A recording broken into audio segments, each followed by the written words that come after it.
What's going on, everyone? Welcome to another episode of Renegade Marquee on the Renegade Pop Culture Podcast Network. My name is Mike. I'll be your host for this evening. Joining me, as always, is T Money himself, Tommy. Good evening, everyone. My name is Tommy Hughes. I'm originally from Peoria, Illinois. And we got joining us Kiona Hello, everyone. Greeting. and the Salutation. Crazy Lemur herself, Bree.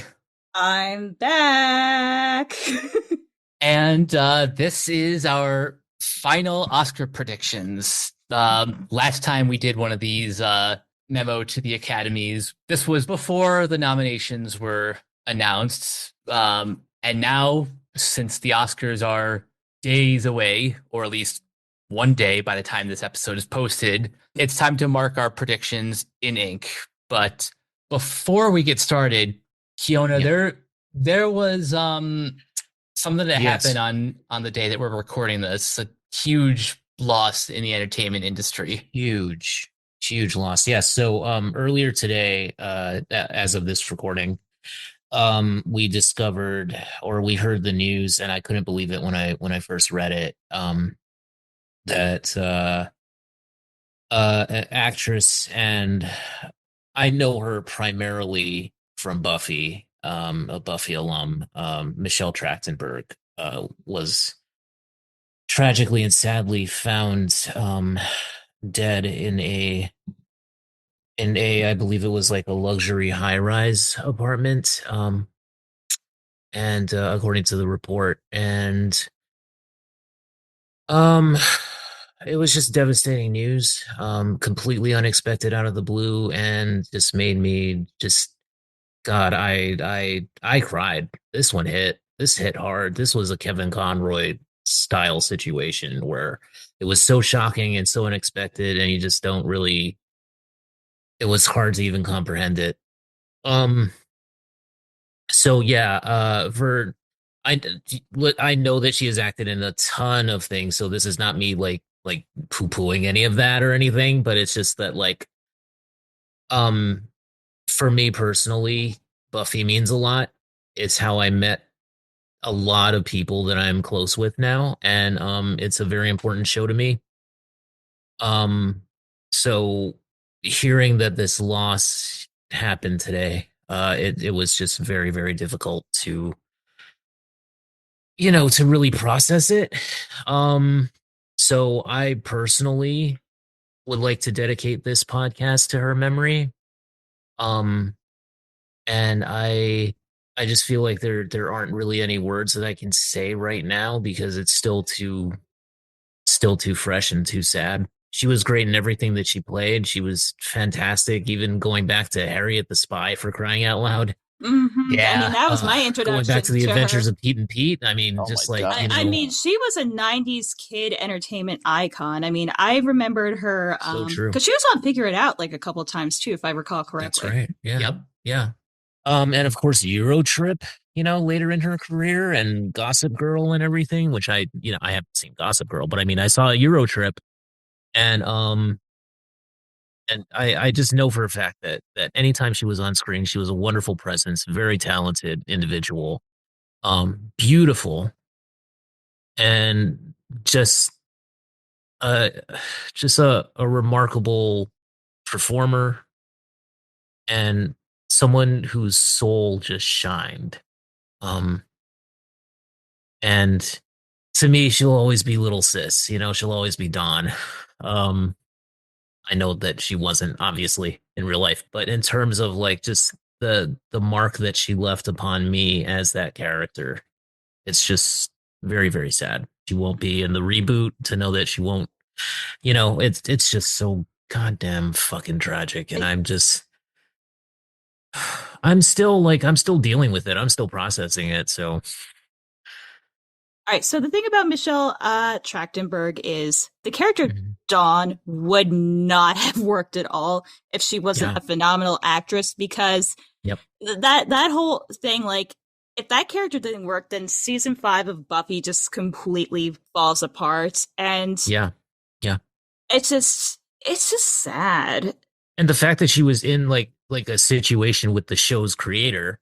I mean, that's the real so crime. Professional. I mean, that's you the know, that, real crime is that she couldn't enjoy, yeah, a post, Whedon thing. Because I think, if I yeah, recall, she was one of the first people to kind of come out against him and like side-eye mhm, the whole thing. And the fact that, yep, it took decades for Whedon to be more or less pushed out of the industry, mhm.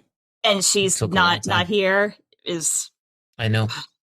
Yeah, and I mean, like a lot of people are also asking I mean, this is so small potatoes compared to the tragedy of it all, but where does this leave the character in the reboot? Were they going to plan anything based around that? I mean, I've seen reactions from her various co-stars and people like David Boreanaz, like J. August Richards, both from Angel, like James Marsters, who played Spike, and Spike and Dawn had a very special relationship.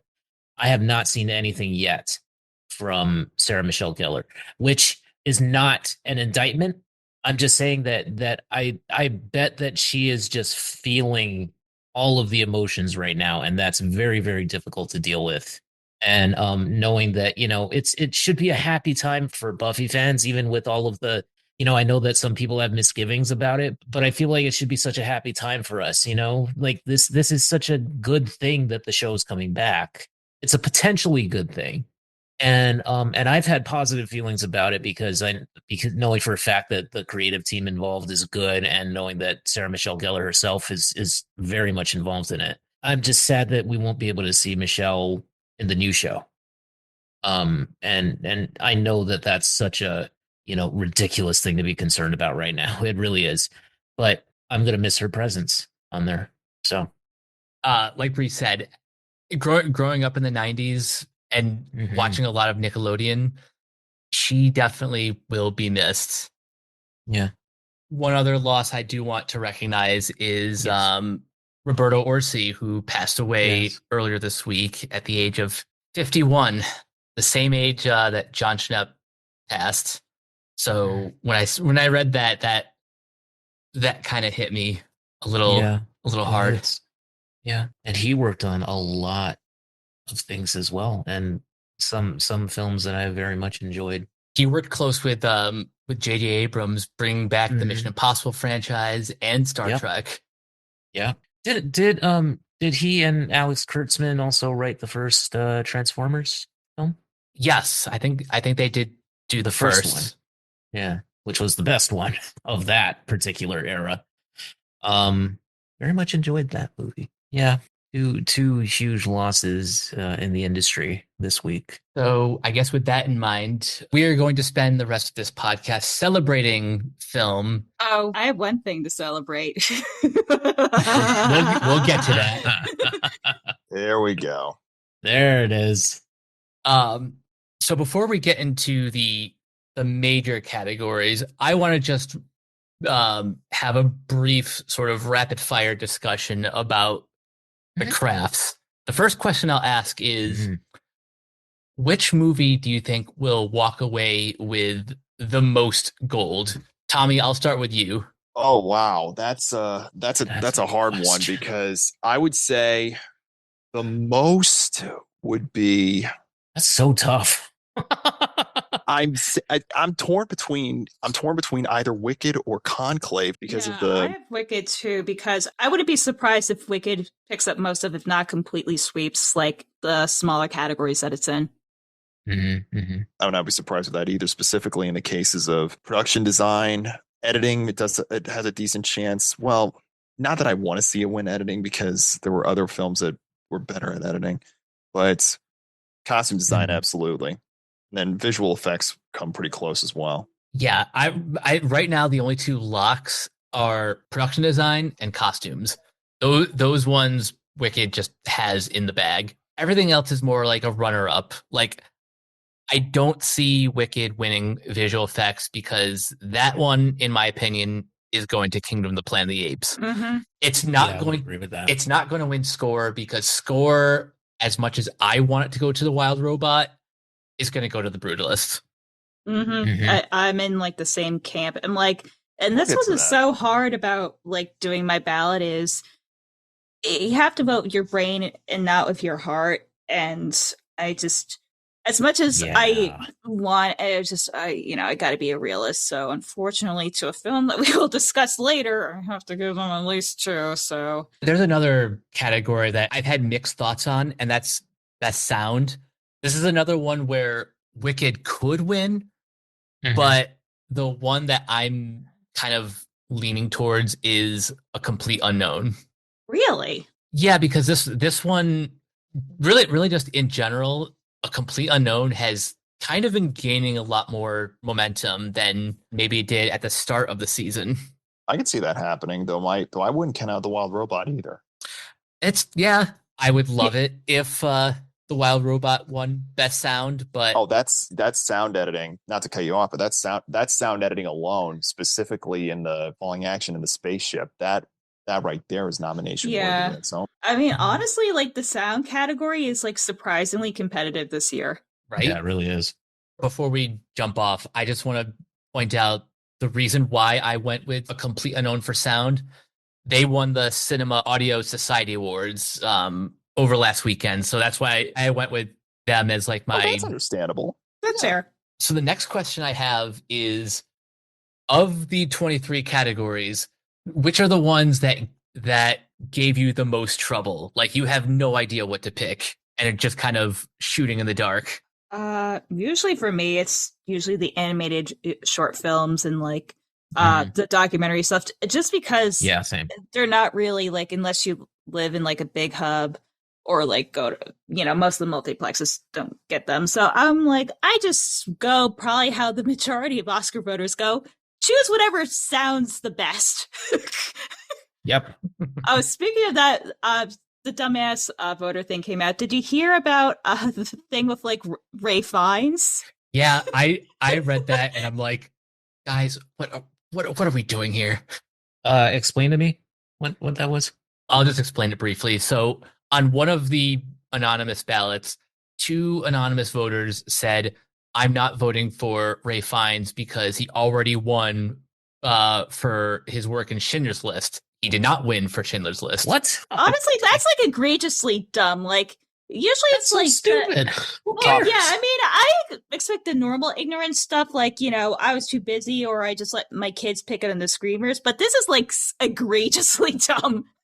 Pop quiz. Even if Who won? He did win. It doesn't matter. Like you base it on the work that is List came presented. out 30 years ago. Yeah. What does that mean? Pop quiz. Okay, sorry, Tommy. No, pop quiz. Who won? Who actually did win Best Supporting Actor that year? 93. It wasn't Costner, was it? Nope. Nope. God, what came out in 92? No, it was 93. Well, one of films from 92 has still been eligible. Well, no, the okay. Yeah, it was the ceremony was 94. Okay, it's 94. Okay. Yeah. The ceremony was 94. The year of celebration was for 93, if that helps. Was Dances with Wolves 93 or 94? That was 90. It's god, my brain's like messing together. That's probably why I'm thinking. I'm probably switching 92. She gets so sassy when she's hungry, viewers. God, like I am completely blanking. This is bad. Yeah, I'm blanked. I don't know. I don't remember. Should I give the hint, Mike, or what was the hint you were going to give? The hint was, I don't care. Yes. Damn it. Give up? Yeah, at this point. I don't know why the year 1993 is just completely blanking on me. It was Tommy Lee Jones in The Fugitive. Oh, fucking hell. I was like, wait a minute. I don't care. It's ringing a bell. And then I was just like, why do I keep forgetting Tommy Lee Jones won an Oscar? The funny thing was he was Al Gore's roommate in college, and then the former vice president Al Gore's roommate in college, and now his co-star Harrison Ford has now portrayed a president twice now on screen. Yeah, true. That's really hilarious though, because when you think about it, so it was Tommy Lee Jones versus Ray Fiennes. Which is why I forgot he was an Oscar winner. Wow. I definitely would have given it to Ray Fiennes. Yeah. Right, Much as I love The Fugitive, I do love that movie, and I love Tommy Lee Jones in it, but wow. I think it was a year ago that Cinépolis had a special St. Patrick's Day screening of The Fugitive, and to experience that on the big screen, especially that train crash, Holy mackerel. That's something else. I mean, his performance alone was, I don't know you if know, my an I don't know emphasis. if my parents let me go to see it. I was 12, 93, and they were pretty like, you can't really go see that type of film, even though you're, that age. But The maturity that parents do in protecting kids is something we should all be grateful for to an extent. Meanwhile, my parents let me watch, well, not my parents because my dad wasn't there, but my mom let me watch Titanic uncensored when I was 5. So to each their own. When you were I would have been 5? fine with it, honestly. I think I would have been okay. I remember it just like, I'm going to go to side tangent a little bit. I remember my first R-rated movie. I think I was like 8 or 9. It was like Clan of the Cave Bear, and I distinctly remember Daryl Hannah's breasts, and I was like, huh, neat. I remember seeing, okay, so like The Fugitive, I remember seeing it at home on video. I don't remember seeing it in theaters, though. My daddy, God rest his soul, there was a double feature of Midnight Run and then Running Scared. And the two scenes that stand out to me, he was asleep on the couch, and I'm sitting there. I'm sitting there, 3 years old, and seeing that final shot, that final quote, "Got change for 1,000." Drives off. Looks like I'm walking, and that was the end of the movie. And then that scene in Running Scared, involving the taxi cab and the garbage truck. That's just something that stuck with me. I don't know why that shot stuck with me, but it did, with Gregory Hines and Billy Crystal. And seeing those two moments on our big giant TV in our living room on Pine Tree Road was just something else entirely. That's the power of how movies speak to us in a particular age. The adult movies at a young age. Sure. Captain Kaye, how about you? I don't remember what my first R-rated movie was. It was probably one of the comedies from like the mid 2000s. Wedding Crashers is probably one of the first ones. So, any other categories that you guys want to talk about before we get to the big ones? The other one that's kind of like a toss-up, like Best Actress, like I'm not so sure. And then before we get to the big ones, do we want to talk about the Elefante in the room? Let me say this first. Yeah, totally. I would say, what do you guys think if you voted for original screenplay? What would it be and why? Because as far as adapted screenplay, I would go Conclave, but for original, since that's going to be the biggest toss up in that out of those two, what would you vote for and why? I mean, for me, it's The Brutalist, because technically The Substance is a remake also, but like not a remake of like an 80s horror film. It's a depressing experience too. I said that in our nomination predictions podcast, but that's interesting that you do that comparison and contrast. It's so interesting because they're 5 completely different stories, but it's hard to say what would be the best one, because Jesse Eisenberg's story, In a Real Pain, and when you think about the convincing and how he was able to do all that in one, it'd be cool to see him walk away with that. But at the same time, the competition is too deep. Any one of those nominees could walk away, and we would still be happy about it. I've been going back and forth for a while on which movie would win because of the WGA and the BAFTA. I think even the Independent Spirit Award. I would have to go with A Real Pain taking it, but I can also see Honora taking the award as well. I don't know if The Brutalist ever had a real shot at original screenplay. The same way that Brady Corbet at one point was considered the front runner for Best Director.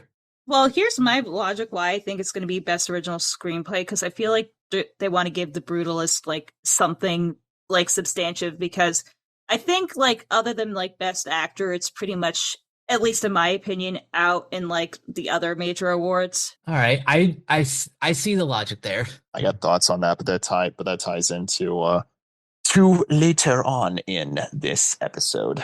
Adapted screenplays is easy. It's going to be Conclave. Absolutely. The only reason it didn't win at the WGA is because it wasn't eligible. Yeah, I just put a complete unknown, like just because it's picking up steam, but it's probably going to be Conclave. I don't know. The Oscars are so goofy this year. It's kind of like hard to narrow down on anything like 100%. Yeah, that's true. This has been probably one of the most unpredictable award seasons since, Yeah, it really is. at least since as long as I've been really taking coverage of this seriously. Like this, like we mentioned this last time, but this is definitely not the same year. Like this is definitely not a 2023 where all of the signs were pointing towards Oppenheimer taking home the gold. Mm-hmm. Yeah, it's very different this year. It is, and there's a. I mean, based on the competitiveness, there's a and I of course I'm gonna sound like a broken record because you think you'll know where I'm going with this, but due to the competitiveness, I mean, there's a good chance that props to the campaigning on all these films that were nominated, but with how close of a competition majority of these categories are, if you had to pick, and I ask this every year just for fun, if you had to pick a category that's most likely to wind up in a tie, which one would it be? Ugh, probably makeup and hairstyling because Wicked and Nosferatu are like the top of their game, but they're like good for like different ways or reasons. That's interesting. If I was going to make a tie in makeup and hairstyling, it would be Wicked and The Substance, which is what I currently have taking home that prize. That's what makes this telecast so exciting, and that's what makes it that celebration of the craft we all love so much. Yona, what about you? Is there a category that you see having a tie? I agree with you for makeup and hairstyling. I also think that possibly, okay, now this is just my personal opinion here. Original screenplay. Really? Yes. I can absolutely see that. That's a legit possibility. Because I Same. think it's so stacked. It's such a stacked category. But I mean, I think that there's like you guys are saying, there's a clearly, there's like momentum going a certain way. But yeah, I think it could. Conceivably. It won't, but it could. All right. There's been an update since the last time we recorded. Here we go. Yay. All right, we're doing it. All right, Mike, you want to break this down? So, since the last time we recorded one of these podcasts, a lot of news stories have come out surrounding the lead of Amelia Perez, Carla Sofia Gascon. She's gotten herself in some hot water, to put it lightly. This started off with I can't remember what the interview was, but there was something Carla said about the people behind I'm Still Here saying something against the Amelia Perez team. And then just from there we The Brazilians happened. Yeah, the Brazilians happened. Don't fuck with them. Like, if there's any group of people to not fuck with, it's the Brazilians. Because boy, did they have some receipts. Yeah, so many different tweets that were everything from racist to sexist to just all sorts of bigotry, none of which I'm going to repeat on air because you can look that up for yourselves. And the worst part is, instead of apologizing, I guess her PR team was just on vacation that week or month because every time she opened her mouth, she just dug that grave ever so slightly deeper. Literally the dig down further, stupid. Keep digging. I just never in my life have I mean, I've seen implosions, but oh my God, like if there's like an award for blowing up your career, she is the front runner. Yeah, it's bad. Now, here's the question, and we have to like think about this objectively. How much do you think this has affected its awards prospects? Because for some of the other precursors, like Critics' Choice Awards and a couple of the guilds, like those ballots were already completed like before any of this nonsense happened. Now, do you think this like genuinely affects Amelia Perez's Oscar chances, or was this always just kind of not really a threat for anything major? Yes and no, because I think when you look at how the Netflix's PR team really attempted to distance itself from its star and then emphasize various other categories and accolades, even afterwards, to now say that they're going to personally pay for the star to be at the Oscars and celebrate their rightful nomination in that respect. It's going to be interesting to see how the press and pundit and how the telecast itself, specifically in the case of the Oscars telecast, is going to handle that on Sunday night. But in particular categories, I think there is still a possibility that it walks away with gold. Others not so much, because even though it had the most nominations of any film, I just think that it's going to be hard to deviate, or if another nominee wins in another category that we'll get to later, I think that it'll only be it's a shame, because if that does turn out to be the case, it'll only be because of the controversy. I'm kind of in the same camp as you. Like, I don't think it was as much of a threat, but oh my god, and like some of these like toss-up categories, that definitely torpedoed it. And I don't even think it's just like the Carla stuff too. Yeah, I think honestly, it winning the Golden Globe was like the worst thing that could have possibly happened to it, because now it's more on people's radar. And let me tell you, the content mill for people absolutely, and to a lot of extents, rightfully dunking on this movie has been astronomical. And then the other stuff coming out about Netflix trying to censor, content creators, especially trans ones, who are saying like, hey, this film's got some issues. And like the whole thing is just kind of soured. And look, what happens online versus real life are two completely different things, don't get me wrong. But I don't think a lot of people are going to proudly admit versus like 5 or 6 months ago, like, I'm proudly voting for Amelia Perez. Nope. Yeah, that's a good point. The whole online versus real life thing, but I never believed that Amelia Perez was as big of a threat that, like, just because it was nominated for 13 Oscars, that doesn't increase its chances of winning Best Picture. Oh yeah, hell no.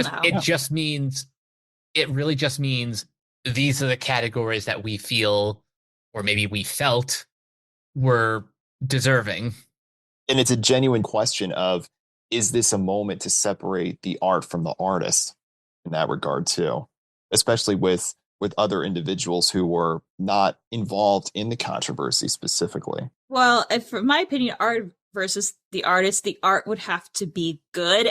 And by a lot of metrics, Amelia Perez objectively is not a good movie. Like, I feel like the comparisons to films like Crash and Incredibly Loud, Incredibly Close are very valid. More so the latter than the former, because as much as we have all collectively dunked on Crash, yeah, at the time, it at least had some merit. I mean, remember Crash wants to do things, it doesn't do them well, but its heart's in the right place. It's still a really good movie, regardless of its upset victory at the Oscars that year. But it's yeah. So with that being said, like, the one category where it was a shoo-in to win was Best International Feature, but since all of this nonsense went down, do you think I'm Still Here pulls out the win? I think so. Personally, like, I think international feature's been off the table for like a couple of weeks now, because I haven't been following award season as closely, but I don't think Amelia Perez has picked up any more feature wins since this all went down, or am I mistaken? I will fact check that in a second. Fiona, why don't you go while I'm doing this? So for the Amelia Perez thing,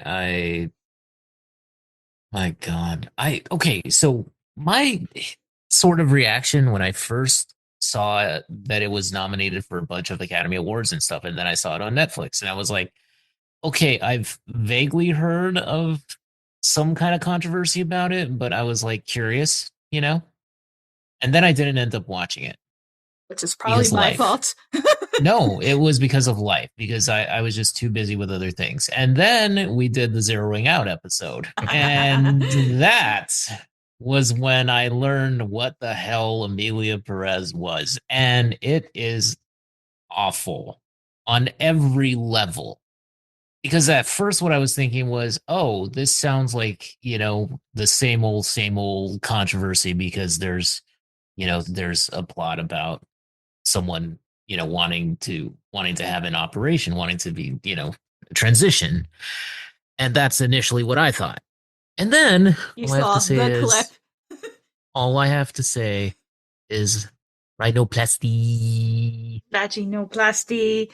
Oh, by the way, rip to Brock's headphones, because I remember the thing breaks headsets. This movie breaks headsets. Put that on the poster. Yes, exactly. I told Red about it, and in Red's community, we have a lot of our, a lot of people that we would consider close to us are in fact trans, and I'm sure that they have opinions about this movie. I will not put words into their mouths, and I will not, quote them on anything like that. I'm sure that they have opinions on this movie. I just know for a fact that the way that they portray it is very problematic. And I told Red about the film, and I told her what happened with Brock's headset, and she was like, nope, not watching that video. And she was like, I don't need my headset to break. I don't need my streaming setup to bork, Kiona. I was just like, yeah, I don't blame you. I feel like this is cursed. It is. It really is. And here's like the thing. It's bad too. It's just talk singing the whole time. It's so bad. I can't. And here's like the thing. If the whole movie was like that level of camp, I don't think people would have been as mad about it. But the fact that it's so boring and serious, because what was it? God, Trixie Mattel and like who else they were talking about on like their podcast. Like if Amelia Perez is more in like the Showgirls level of camp, I don't think people would be nearly as mad about this movie. But it's like so self-serious.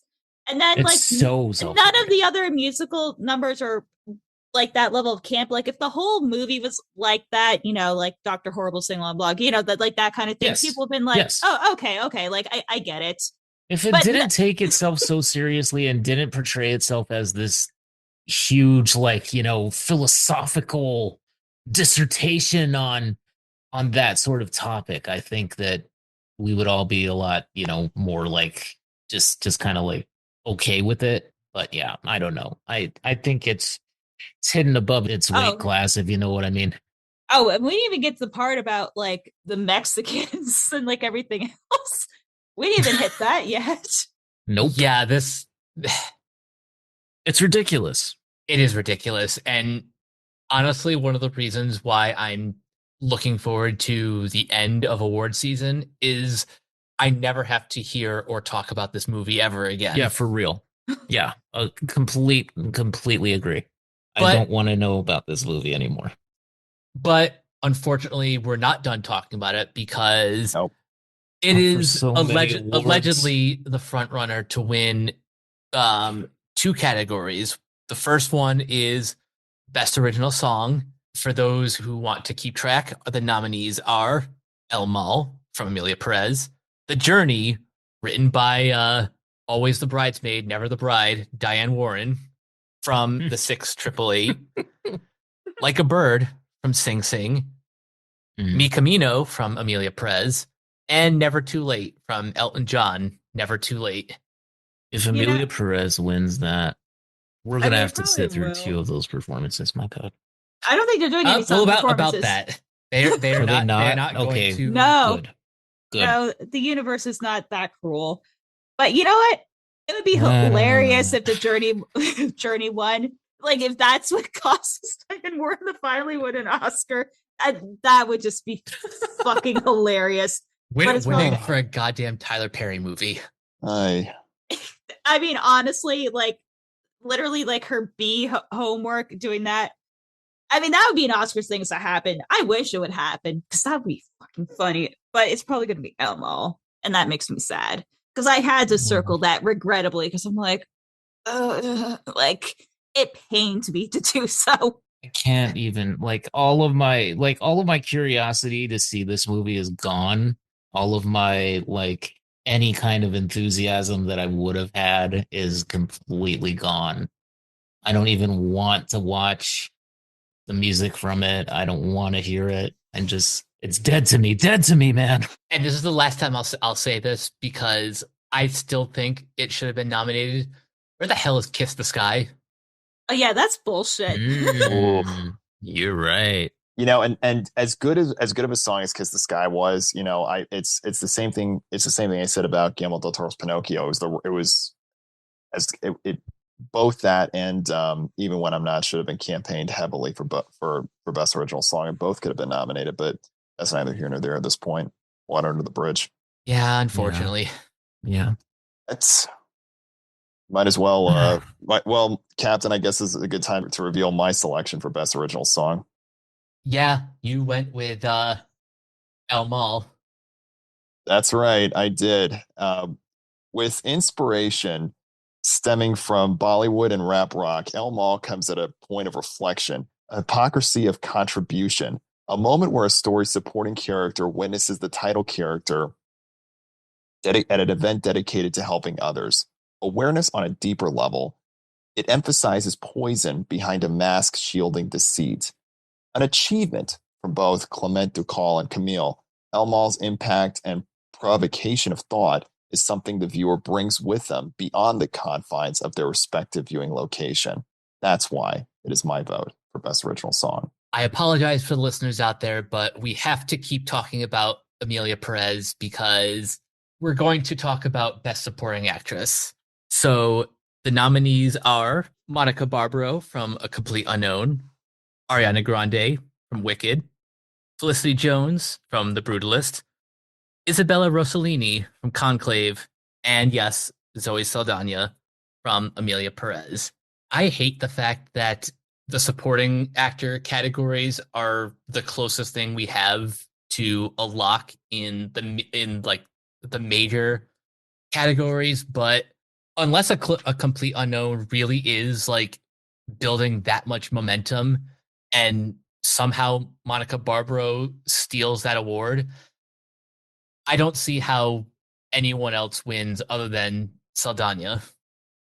Yeah, I mean, she did the right thing and she was distanced herself from all of this. It kind of sucks because, I mean, honestly, like Grande probably had one of the best performances of the year. I mean, she could potentially get like a second chance, like again this year because Glinda's a much more complicated character for the second part of Wicked. But honestly, like Saldana has had it locked up for a while. Like she's hasn't lost a major one yet. There's literally, I mean, weird stuff could still happen, but there's like no conceivable like notion why she should lose this category. And certainly like she shouldn't be punished because her co-star's a fucking idiot.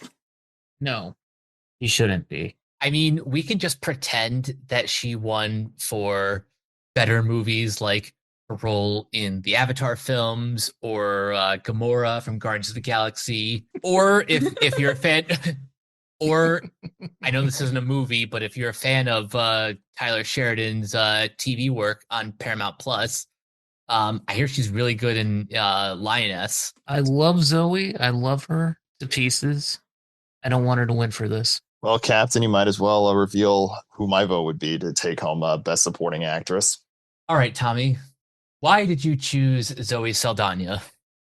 Well, I voted Zoe Saldana because if it were not for the versatility in combining performance, choreography, and zoning in on being that convincing attorney, Zoe Saldana's performance would be an afterthought in the case of this controversy and the unfortunate portrayal of being guilty by association. But she has done, as Bree said, a wonderful job at distancing herself. And her CCA speech, despite the voting taking place before the controversy was unraveled, was commendable for what it was. And the intensity that she was able to bring into her portrayal as the lawyer, especially, and that's the thing that some people don't tend to not understand. And coming from a theater background, the intensity that people do bring into the choreography, the stage, and even though Amelia Perez was a musical, to screen and not to the stage, the intensity behind those moments is something that a performer needs to embrace and really zone in on. That's what Saldana brought to that role, and that's why she would be my vote over the rest of the nominees. Well said. Now, the good news is those are the only two categories that Amelia Perez has the highest potential of winning. Woo. Everything else is, well... Everything else, their chance of winning drastic go down. Exactly. And it's probably a pile of like smoldering ashes in the earth now, just like the car that goes over the cliff at the end. So Thelma and Louise did it better. So yeah, we did briefly talk about Best Original Score earlier, but for those who want the entire list of nominees, they are The Brutalist, Conclave, Amelia Perez, Wicked, and The Wild Robot. Now, if it were up to me, like nothing would make me happier than to see The Wild Robot winning, but I'm pretty confident in The Brutalist's chance for this category. Just because, yes, like for those who've seen the movie or have just heard the score from wherever you listen to your scores and soundtracks, it is very effective. Even in like the 15-minute intermission, you get a little bit of that music, and yeah, it's just that good.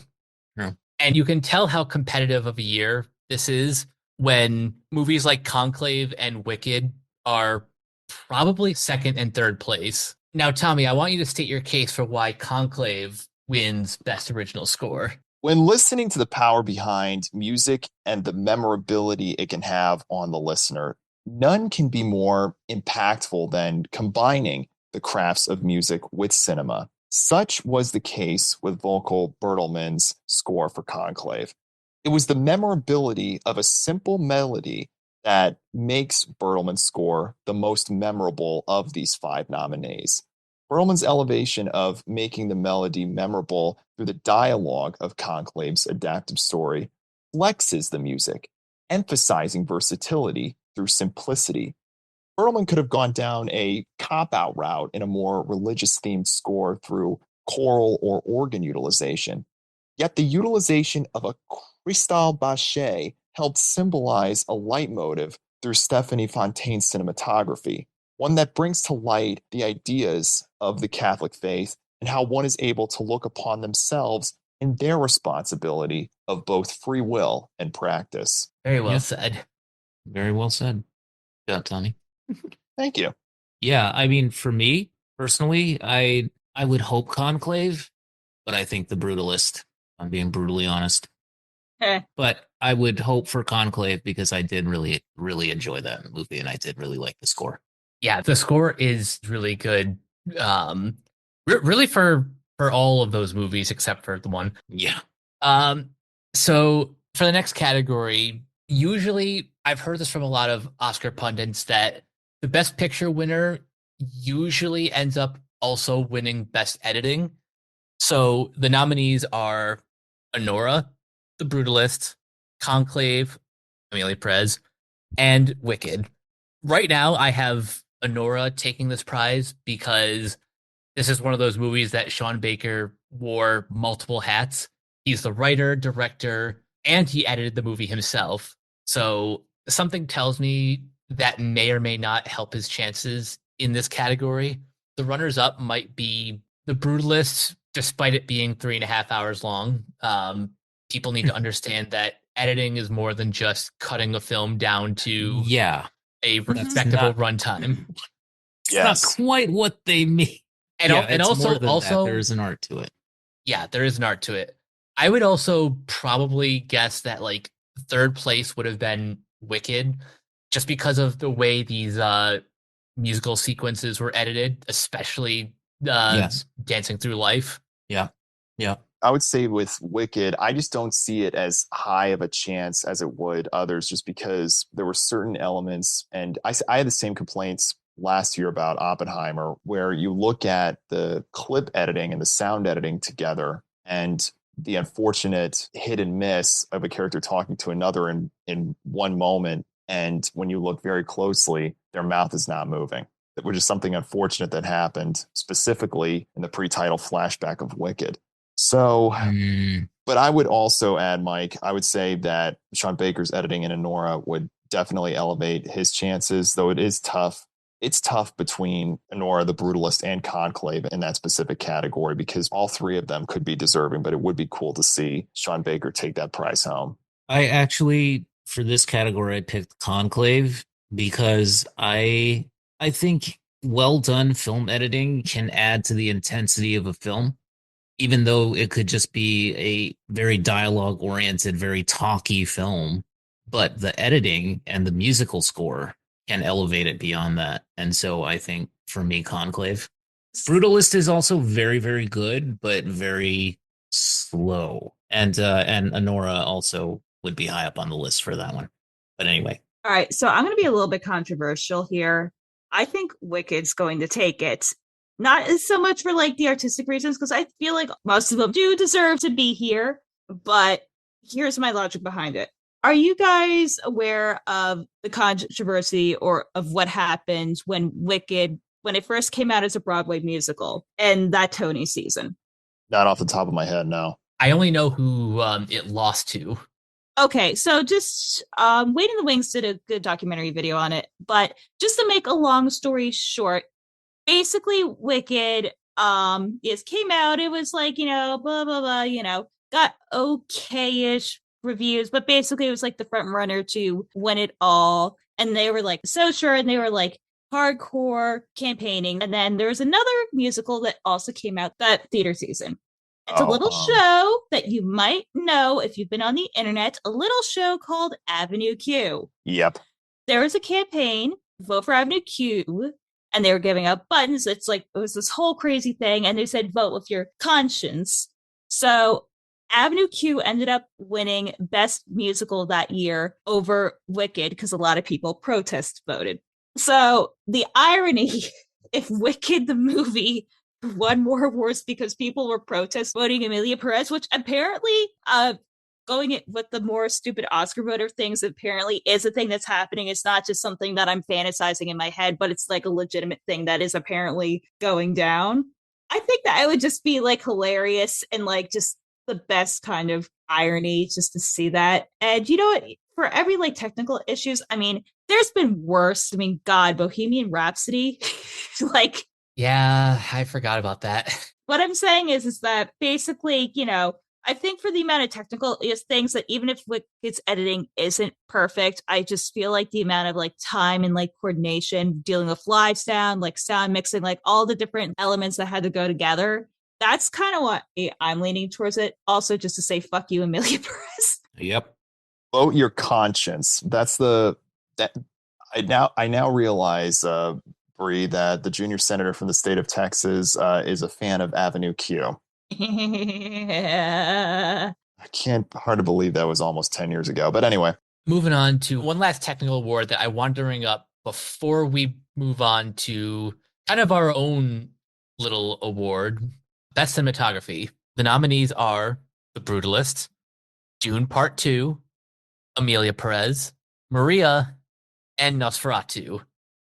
I think this is the one that Nosferatu takes home. Yeah, that's what I had in mind too. It has such a distinctive film language that, like, I'm sorry to the other ones, but I don't think there was a more visually like distinct film that came out in 2024.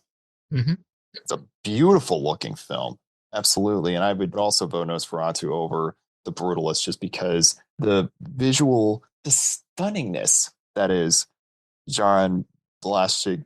I'm probably butchering that. That Jaran Blashik's cinematography was able to bring to life throughout the entire duration of the story, providing that haunting visual showcase is something that lives with the viewer forever. It's a reminder that that entire buildup from promotion to execution, it's a reminder of why it's important to go to the movies. You want to see Count Olaf? Go see Nosferatu on the screen.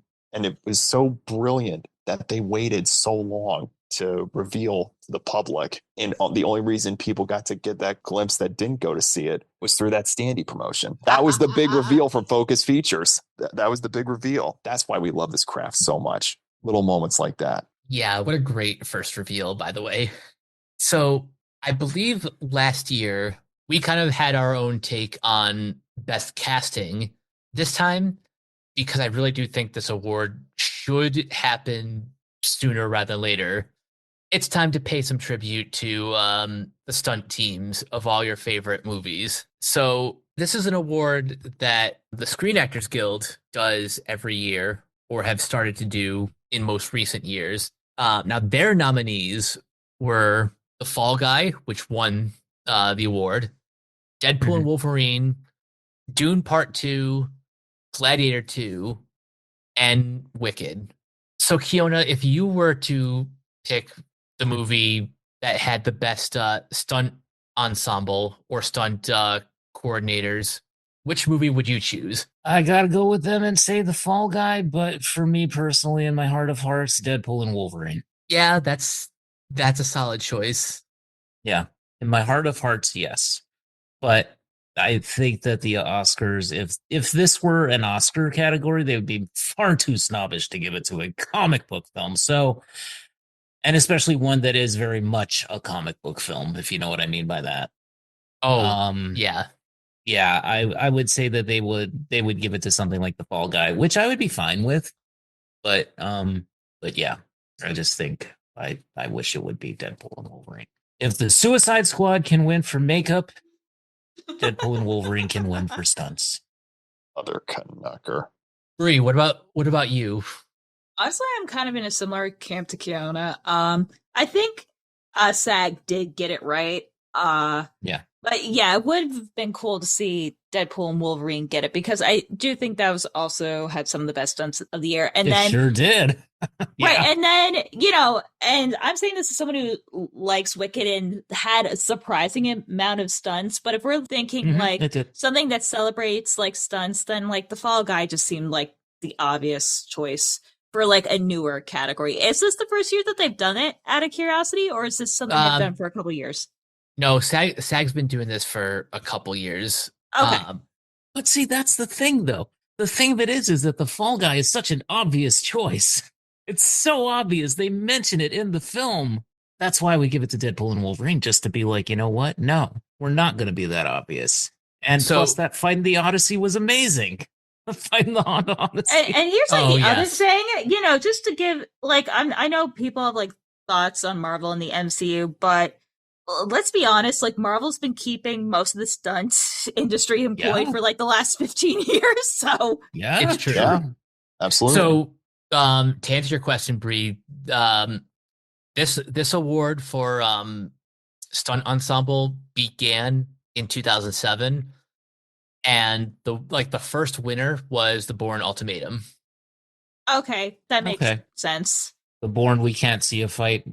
We can't film a fight to save our lives ultimatum. I am glad that we're kind of getting out of that. I'm so glad that we are. Yes. Let's actually show the stuntmen doing their work and actually show the fight scenes. Oh my God. Like the shaky cam era. Never again. As far as like my choice for best stunts for this year, I get why SAG chose The Fall Guy, because that's a movie all about celebrating the art of stunt performers, but it is. I would actually go with Furiosa. Ooh, good choice. Good choice. That's commendable. I like it. Good choice. This was a really good year for stunt teams. So Tommy, you chose Deadpool and Wolverine. So what makes this movie worthy of this imaginary prize? That's right. My special recognition my special recognition for best stunt coordination goes out to the 83 credited individuals whose work made Deadpool and Wolverine one of the better summertime theatrical experiences in 2024. Well, not just summertime. I take that back. Overall theatrical experiences in 2024. From the opening credits sequence and the NSYNC needle drop to the borderline redundant fight scenes between title characters to the Madonna needle drop that slow tracking cameo showdown. This coordination is what makes comic book movies the intended escape and why that department had such a wonderful year in 2024. I mean, just thinking of these 83 credited individuals specifically. I mean, they're not the heroes in this movie. They're just the stunt guys. And one guy who danced in a Deadpool costume. Bless his heart. And let's not forget, like the stunt coordination and choreography, specifically in the case of Wicked, dancing through life. Yeah. Like that alone is worthy of stunt recognition by the Oscars. Every year, the board asks themselves how we could elevate our telecast. And is there a particular category that we can create and or resurrect? Like I was saying with Best Original Song Score. In the case of stunts, you got a wonderful selection. Every year it gets looked at and every year it gets rejected. Honestly, that is a category where I would say just give everybody an Oscar in that category because they all deserve it. They put in the work.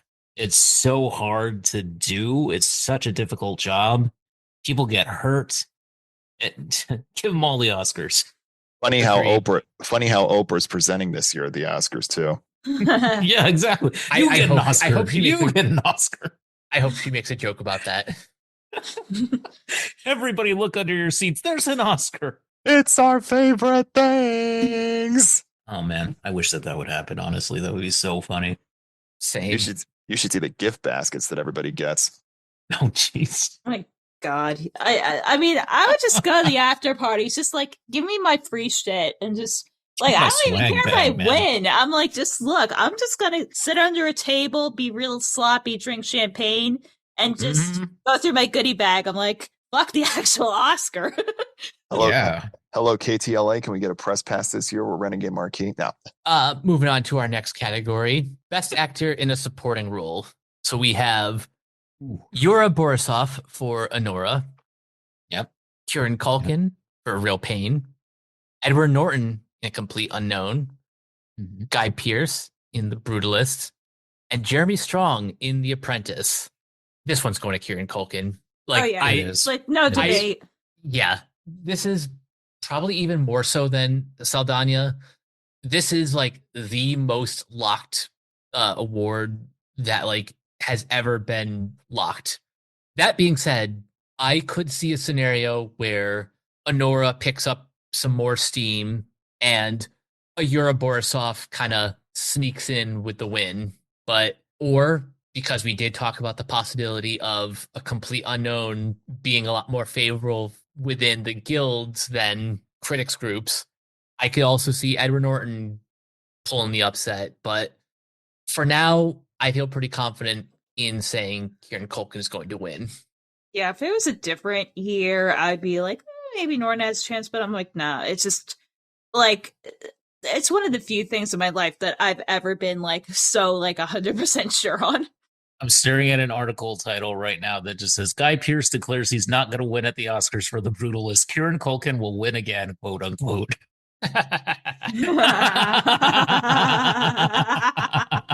Sympathy vote for me, guys. Oh man, I love it though. Now, Tommy, why do you think Kieran Culkin will win? Kieran Culkin's performance in A Real Pain is one based on independence and individualism. It was the essence of Culkin's demeanor that led to his casting, an essence Jesse Eisenberg would later describe as an amazing gift and bring a very personal story to fruition. The admiration for Culkin to continue versatility after Succession is meritorious. It resulted in a scene-stealing performance and one of the most memorable supporting roles the craft has seen these past 15 years. Also, just the press tour that he's been on has been amazing. Oh, absolutely. I still think one of the best episodes of Actors on Actor is his chat with Coleman Domingo. Not to mention, just the humility that he presents in the press rooms upon receiving his respective awards this year.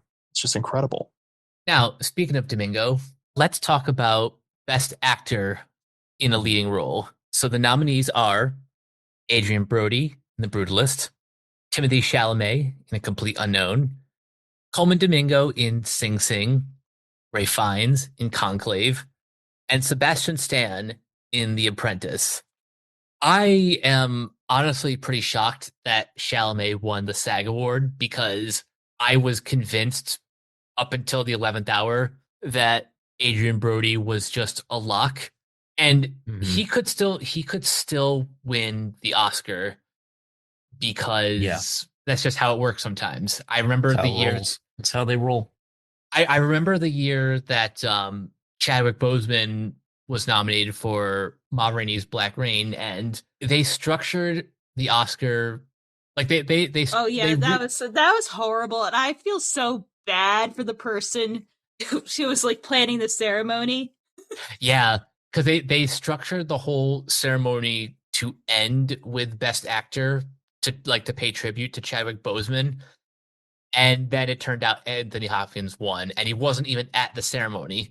Because the thing was, he was on standby because it was lockdown at the time, and he couldn't leave. I think it was England where he was living. Yeah, that's right. Yeah, but like he was all set, and they were just like, "Let's get the heck out of here." What I remember reading was it goes to show, despite what happened in the case of the Best Picture fiasco with Moonlight and La La Land, it went to show that nobody knows except for the accountants who the winners are. It was from the understanding that a trusted source would have the list of winners from the overhead to call if something like that were to happen. But obviously that was not the case. It's just, hopefully that won't see that happen again. The only reason I bring that up is because I just want to entertain the possibility that just because someone wins the SAG doesn't necessarily guarantee they will also win the Oscar. Yeah. That's even though there is like overlap in the voting bodies. I mean, I just think it was just a random thing that happens. Like, because usually a lot of times it's the reverse, but the fact this is like the first major thing that Chalamet like won for this particular part, I still think personally it's going to be Brody. I just think, this year the SAG and Oscar body just happened to vote differently. And I don't know, actors just really like, Bob Dylan biopics. I don't know. I will say, say what you will about the quality of the movie. Chalamet was really good in that role.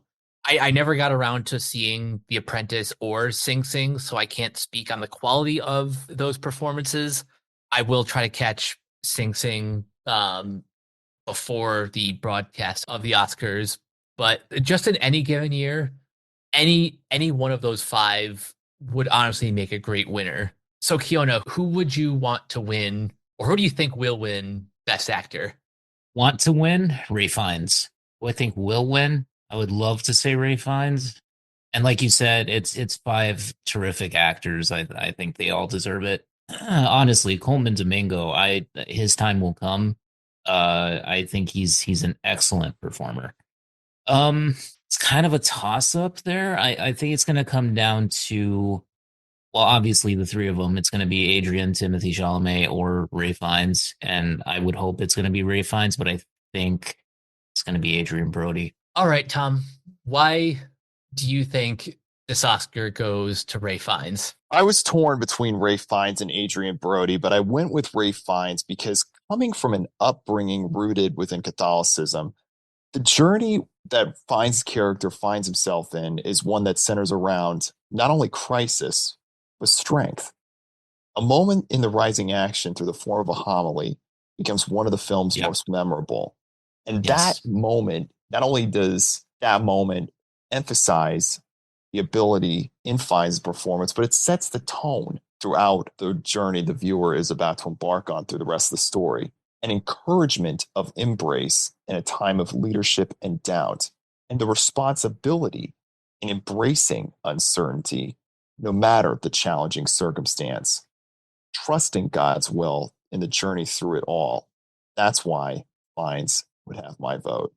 Yeah, I wholeheartedly agree with you on that. I mean, he did such an amazing performance, and the character that he played went on such a journey, and like that moment with the homily and everything, it was just, he deserves to win. Yeah, I don't think he's going to win.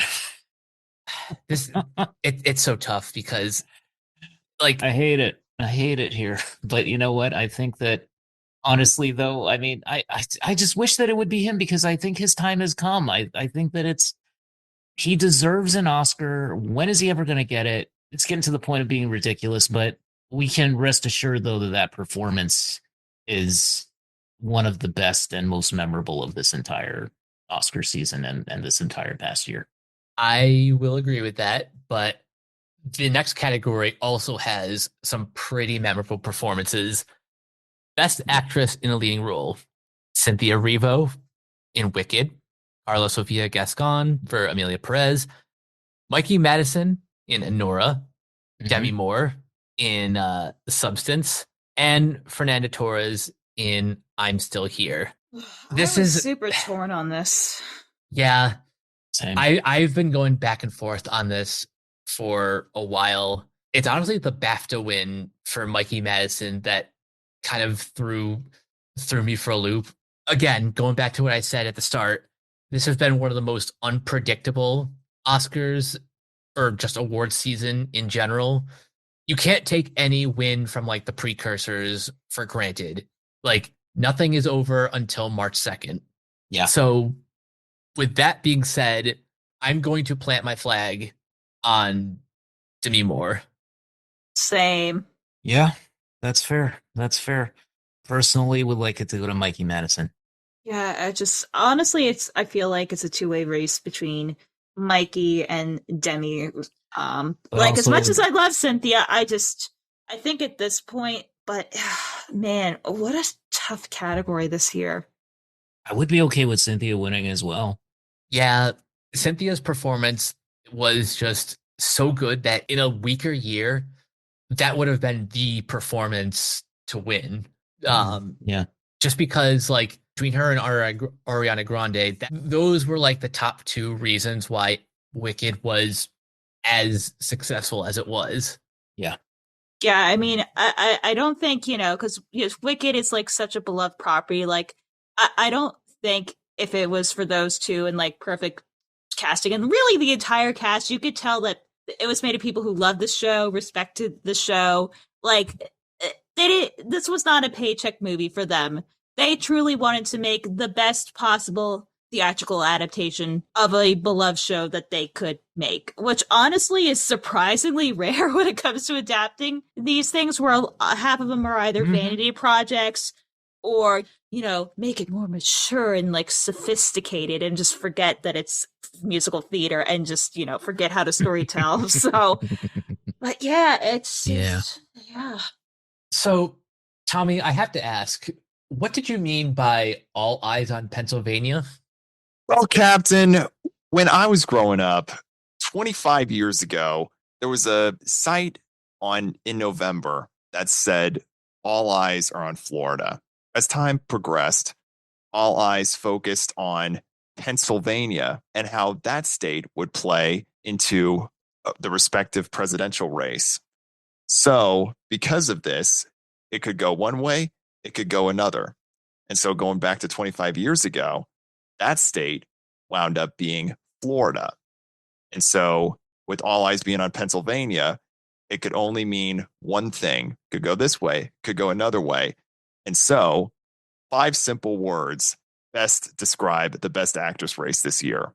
In my eyes, I have to say, it's too close to call. That is what makes the 97th Academy Awards so exciting. The competitiveness that is this year's nominees are what make the celebration so uniquely special. From the journey of discovery in Cynthia Erivo's Elphaba to the fear of aging in Demi Moore's Elizabeth, from a title character in a beleaguered marriage in Mikey Madison's portrayal of Anora, to portrayal of activism and ability to cope in Fernanda Torres' Eunice Pava. These performances emphasized why we go to the movies and the versatility that each performer brings to their respective genre performances. Any one of these nominees could walk home the winner on Sunday night, and we would still celebrate in happiness. What a weird year. We only have 4 actresses in the best actress category. Just for fun, I will ask, Who do you think would have been the sixth nominee? Jeez. I would say that's really hard. Yeah, like who else would you pick? I have a couple names kind of floating around. Yeah, go They for like it. so I think one of them would have definitely been Marianne Jean Baptiste in Hard Truths. I would almost say it's a long shot, but a performance that I think really was worth it. Lily Rose Depp in Nosferatu. Yeah, I was gonna say like because the whole movie, if like she's like not into it and being like completely crazy, I don't think it works because she has matchable energy to Willem Dafoe. Like you have to go like all in, like 100% crazy. Yeah. And let's see, is there another performance I would have chosen? I could see a world where Pamela Anderson kind of snuck in there for Yeah, that's right. Oh yeah, that's right. Absolutely. That would have been a good story. An absolutely wonderful story. Yeah, that would have been like the absolute if we switched out the fifth or the sixth. Yeah, it would have 100% been Pamela Anderson. And then the long shot, which I've been saying for months, Naomi Scott for Smile 2. That would have been absolutely wonderful. That would have been that it would I mean Yeah. the versatility that she was able to give in her performance. I mean, she's got a bright future ahead of her in and of herself, but what she was able to bring to Sky Riley, holy mackerel. Because here's like the whole thing with like the Oscars, like in like the I don't in the smaller categories, like I think it's more on a technicality level than what's actually like the best film. I kind of feel like for acting, we need to do that too, because there's like, Yes. not great movies. I mean, hell, like even for like best picture, like technically, like just to go back incredibly loud and incredibly close, that's Run. Like I think that only has like a 47% on Run Tomatoes. So I kind of feel like it's ridiculous that the acting categories kind of just fall to like one way. I feel like it should be okay who actually gave like the best performance, but unfortunately this is the Oscars and the Oscars don't work like that. Nope. To a point, it all depends on campaigning. I mean, heck, is it Paramount released Smile 2. They could have gone all in. It's like I was saying in our predictions taping, they could have done something special with Michael Giacchino's score for If and the memorability that was that score, but they decided not to. Paramount doesn't know how to do anything right. They really don't. Better than really Warner don't. Brothers. Oh God. You're welcome. Honestly, none of the major studios except for honestly Universal knows what they're doing. Did I mention it's tax season? That it is. Anyway. I mean, I guess to a lesser extent, you could include Disney through like the 20th like century label because then they actually kind of move and seem confident. And Searchlight, honestly, still like, kind of like firing on all triggers, like nothing's even changed. Speaking of Universal, don't think I forgot this category. Best animated feature film. So it's between Flow, Inside Out 2, Memoir of a Snail, Wallace and Gromit, Vengeance Most Foul, and The Wild Robot. Like, seriously. Another tough one. This is quite literally the best animated category that I've seen in quite some time. I'd say at least in the last 5 years. At the very least. Like, all five of those movies, at one point or another, probably hung out in my top 10 of last year. I will say before I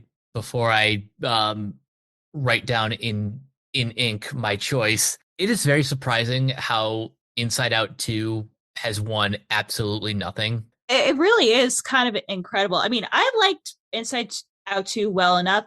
I mean, I didn't like it.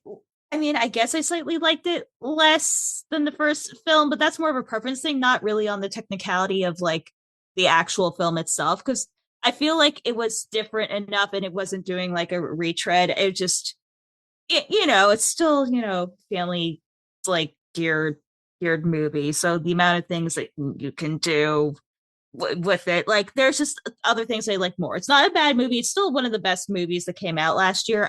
There's just other stuff that I personally gravitated towards more. Yeah, I agree. like when all is said and done, it like fell way below my top 10. Like Inside Out 2 is still a great movie, but That's a wonderful movie. but compared to the rest of this list, it is Especially Flow. Oh my god. Thank you, Kiona, for telling me about that. That movie is fucking phenomenal. It's phenomenal. Yes, absolutely love it. Absolutely love it, and I think that it's a film that deserves to be up there with all the Pixar movies and stuff. I think it's personally one of my favorite animated films that I've seen in years. yeah, Flow It was so good. Flow is spectacular, and the journey that it's had Yeah. throughout this whole award season has been kind of incredible. Like we can dunk on the Golden Globes all we want, but the fact that it won for Best Animated Feature, and it also won Best International Feature at the Indie Spirit Awards. That was cool, like a cool win too. And then at the Annie Awards, it won for Best Writing, which is kind of funny because It's kind of funny. Yeah. it's a movie without a single line of written dialogue, or it's a movie without a line of spoken dialogue, but because the story is so engrossing and you care about these characters, like that's Apparently, if you want to get me to instantly care about a protagonist in a film, just make it a little kitty cat that is thrown into these really high stress situations. I'm not going to put too much stock in Wallace and Gromit: Vengeance Most Foul winning the BAFTA award, both for Best Animated Feature and Best Children and Family Film, because that doesn't mean anything. Yeah, it's the BAFTAs and it's Wallace and Gromit. Like Aardman Animation is like an institution over in the UK, so that's I'm not putting too much stock in that, even though I love the movie to bits. Like, well, also I think it's recency bias too. It is recency bias, but it's also a bit of like home field advantage. Yeah, it really is. I am personally a little bit disappointed that Memoir of a Snail has not been performing as well as the two frontrunners, but only because I think IFC is just not as big of a distributor as Janish Film or DreamWorks.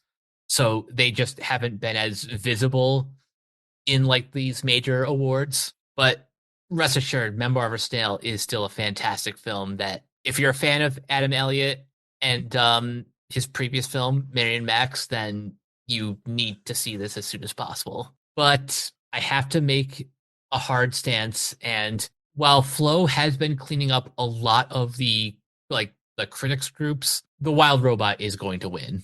It just is. Mm-hmm. Yeah, I would agree. See, I'm going to be controversial and just say this is going to be one of the few years that the Golden Globes and the Oscars actually align, and I just think it's going to be Flow. I hope so. I can see the path for that to happen, because this also happened last year when The Boy and the Heron won the Golden Globe and then eventually won the Oscar. Using the Annie Awards to judge which film is going to win kind of won't help you, because Flow and The Wild Robot were in their own separate categories. Yeah. But again, nothing would make me happier than to see Flow win, just because that was the little engine that could. I just think The Wild Robot has amassed like just so much critical acclaim. It just has more awareness because Universal and DreamWorks poured like everything into this movie, that it just feels like it's the inevitable winner. Wouldn't you agree, Tommy? I would say absolutely.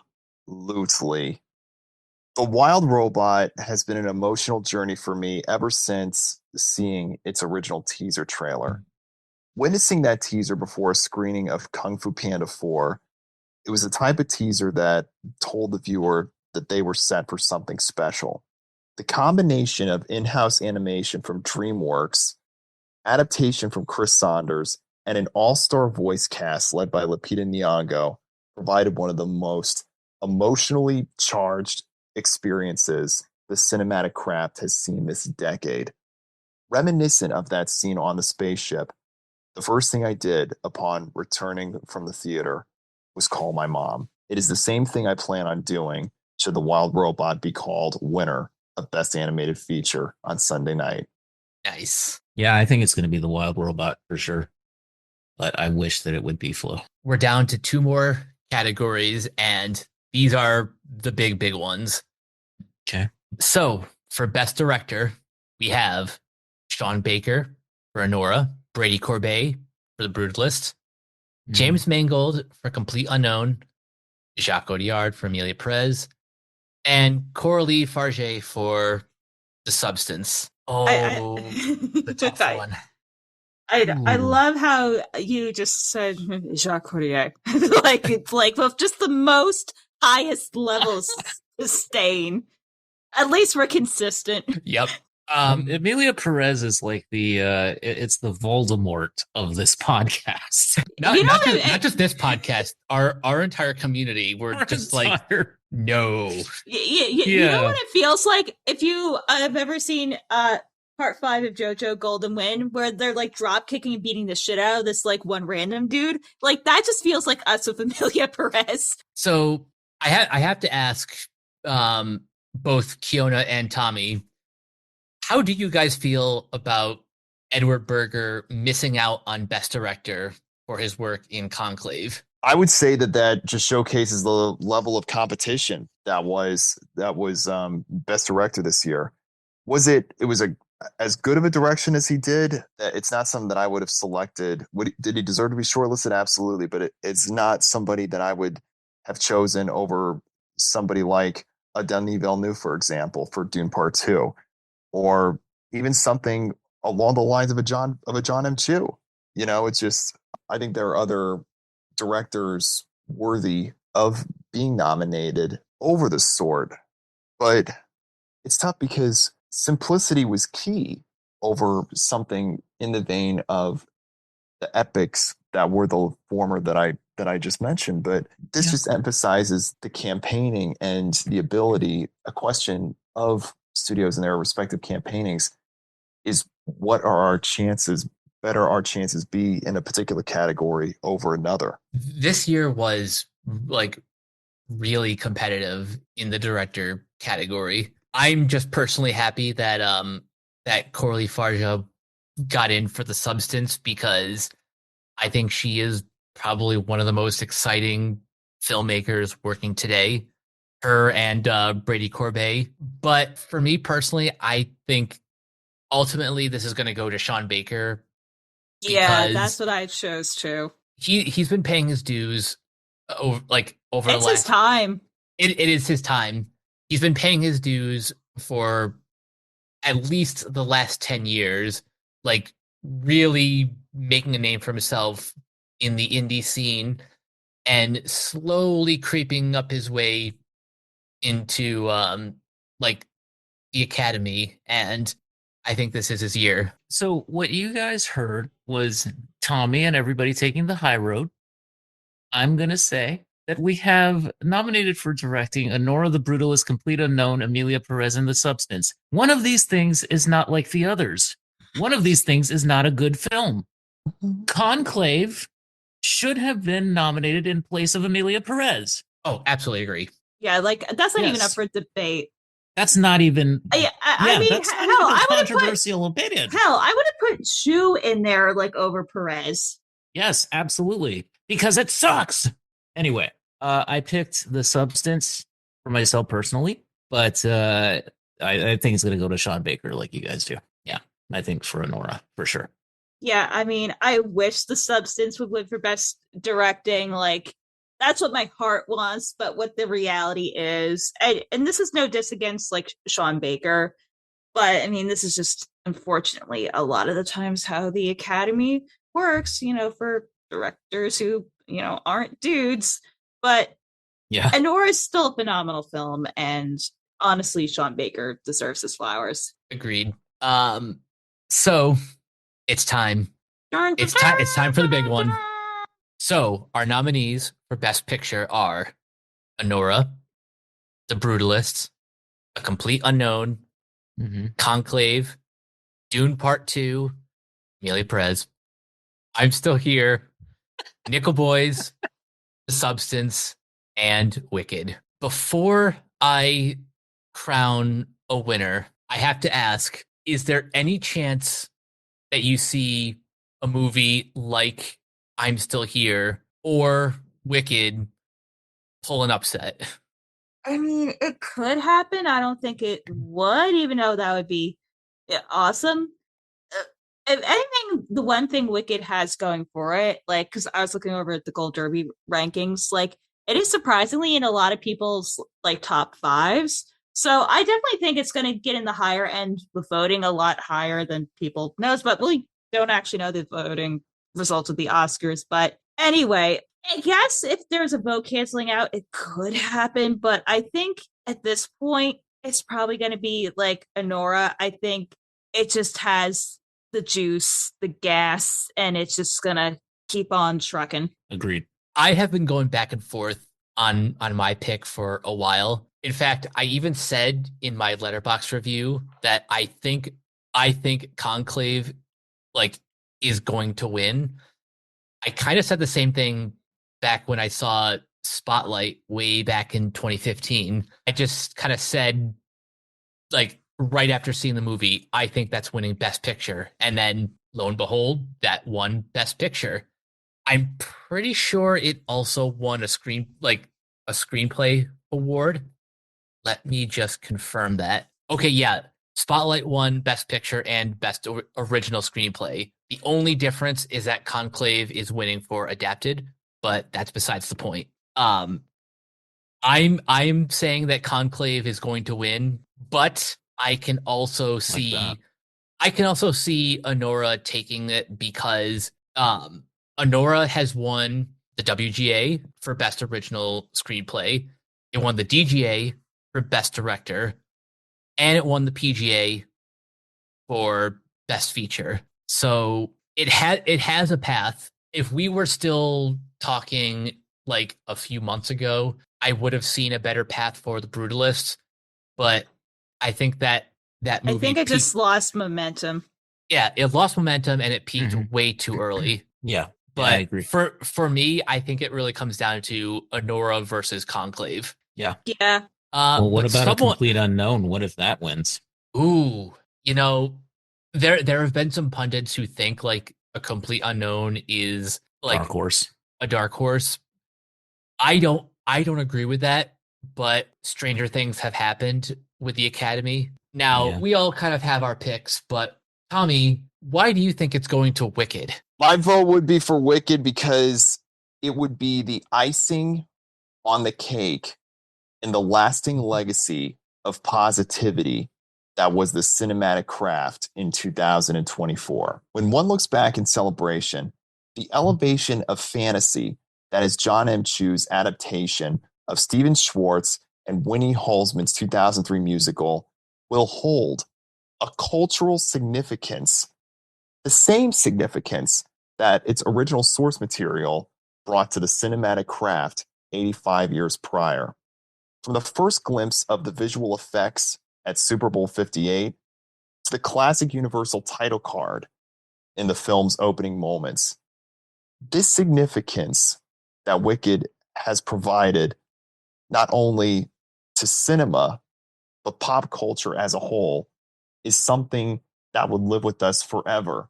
And no other film this year provided such an impact, even though this race is still wide open to where a good portion of these nominees could go home with the top prize, from Honora to The Brutalists, Conclave, A Complete Unknown, even Dune Part 2, and I'm Still Here.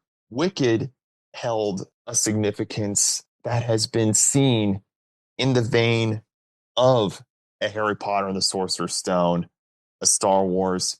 Heck, when Chicago won Best Picture in 2002, it was that same thing. And I was saying the same thing earlier this year about Dune Part 2. The cultural significance was the Empire Strikes Back of our time. That's what Wicked was able to bring to cinema, and seeing the significance of bringing that 2003 stage adaptation to life is something that will live with the viewers forever. That is why I would vote Wicked for Best Picture. Hell yeah. I mean, I would love to see Wicked win. Just for irony purposes, because that would just be like, if we're just talking like Alanis Morissette levels of irony. I'm just saying. But the irony of that song was that it wasn't ironic at all. It was coincidental. It's coincidental, don't you think? Doesn't exactly roll off the tongue. No, it doesn't. And it was just announced that John M. Chu will be directing for his next adaptation, Jagged Little Pill. No, I'm kidding. You just reminded me of the Jagged Little Pill musical. Oh my god. What can I say except you're welcome? Before we close this podcast, I do want to ask one last question. Out of all 23 categories, which winner would be your fist pump moment? If The Wild Robot won Best Animated Feature, that would be the one that would just have me jumping out of my seat and cheering.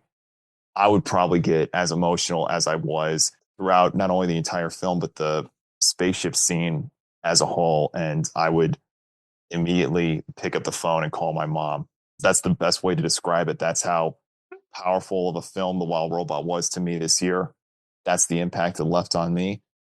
And I love you, Mom. For me, it would be if The Wild Robot won Best Score. Oh, that's a good pick. Ooh. Yeah. Go ahead, Kiona. I have 3 possibilities. One would be Ralph Fiennes winning Best Actor, because I think he really deserves it. Hell yeah. Deserves it.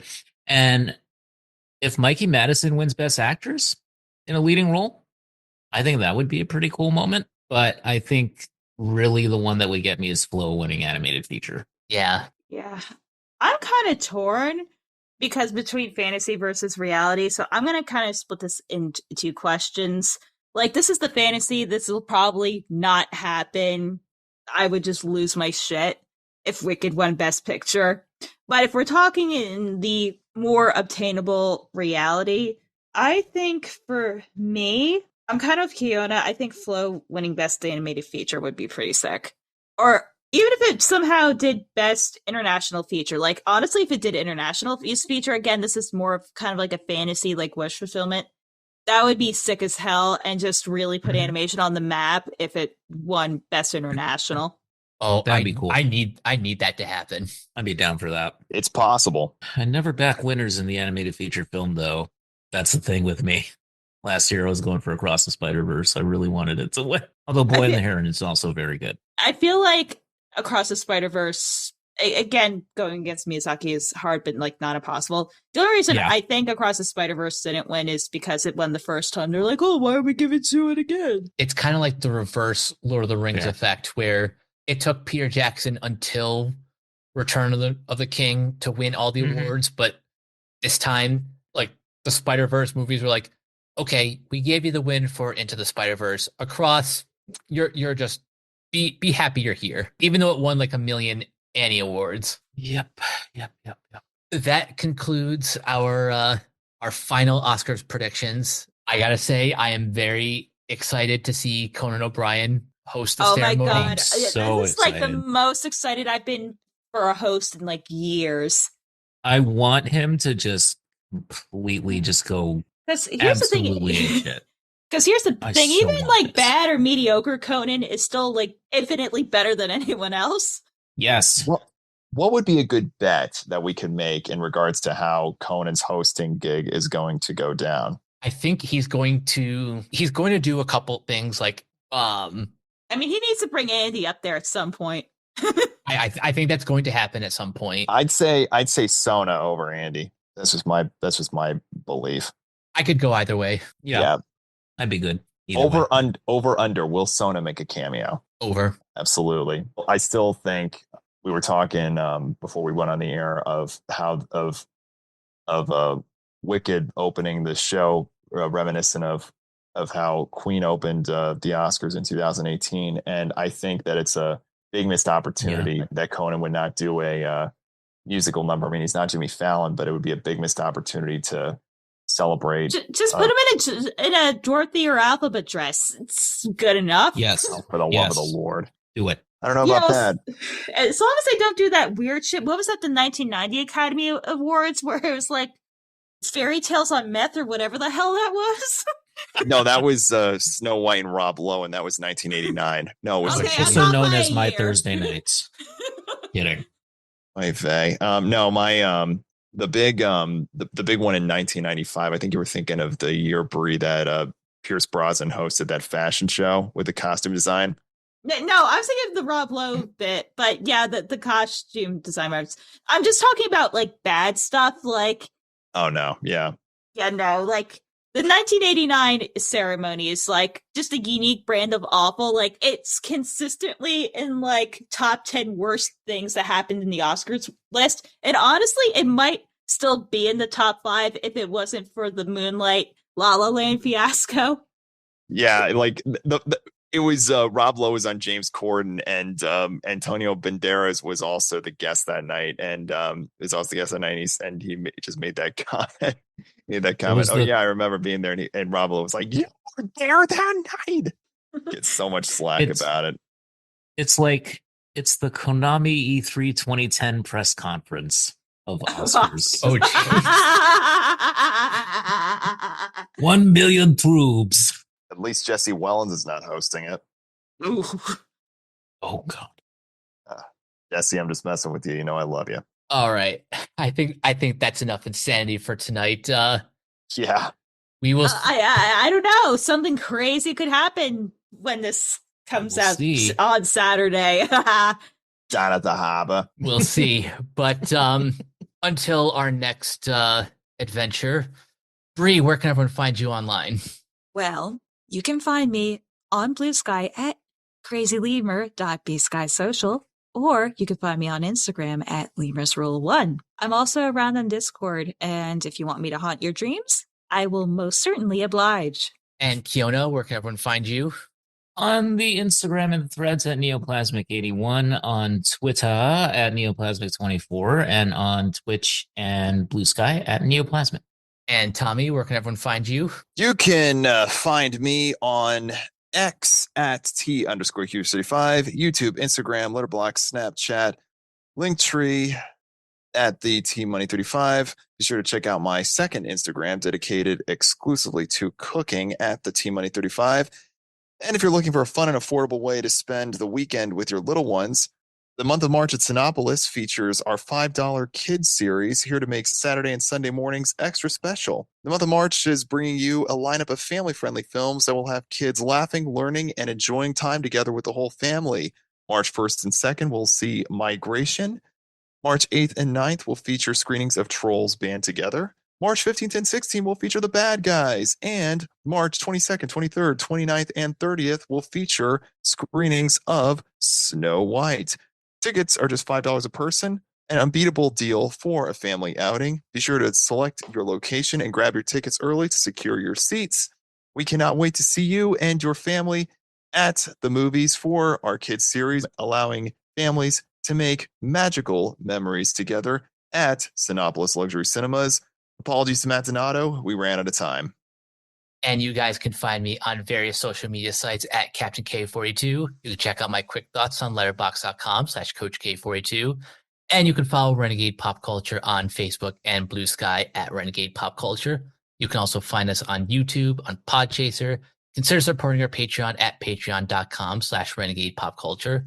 Listen to all of our podcasts on Spotify, Apple Podcasts, or wherever you listen. And last but not least, everything can be found at renegadepopculture.com. Need an escape? So do we. That'll do it for this episode of Renegade Marquee. We will catch you guys later. Peace out.